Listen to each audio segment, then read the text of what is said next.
T'as pas le droit de te planter sur cette question lors du TOEIC. I, blablabla, my friend in the park last week.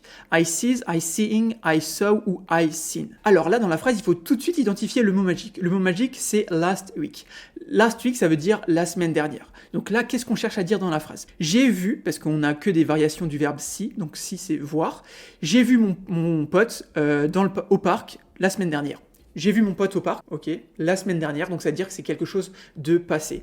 Et c'est fini aussi, tu vois, je l'ai vu la semaine dernière, maintenant je suis chez moi, tu vois, il n'y a aucune relation avec le présent, donc c'est quelque chose de fini. Donc quand on a ça, qu'est-ce qu'on utilise? On utilise du past simple.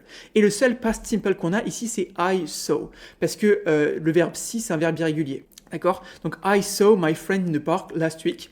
Donc, pour récapituler, last week, la semaine dernière, donc quelque chose de fini. Quand on a un last week, en général, on a un past simple. Et là, le seul past simple qu'on a, c'est I saw. I sees, c'est du présent, mais c'est faux, parce qu'en fait, il faudrait I see. Donc, I, see, S-E-E. Parce que là, ce serait he sees. Donc, le présent, c'est plutôt utilisé pour parler d'une vérité générale, une habitude, quelque chose comme ça. Seeing, c'est faux, parce qu'en fait, il faudrait I am seeing, donc du présent continu, donc une action en cours maintenant.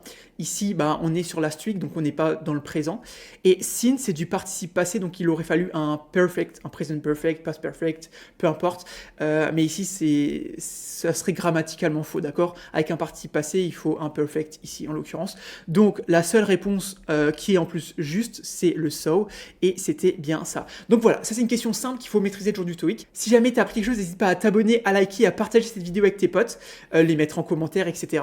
Et si jamais tu vas passer le TOEIC et que tu veux t'entraîner plus en profondeur, nous on a créé une plateforme d'entraînement spécialement dédiée à l'entraînement pour le TOEIC. Donc c'est la plateforme qu'on utilise là, que vous avez vu juste précédemment. Et donc pour y accéder, tu tapes dans ton navigateur www.top-students.com ou sur Google, tu tapes Top Students TOEIC, ce sera un des premiers résultats. Et puis du coup, moi je te dis à demain pour une nouvelle vidéo TOEIC. Allez, ciao!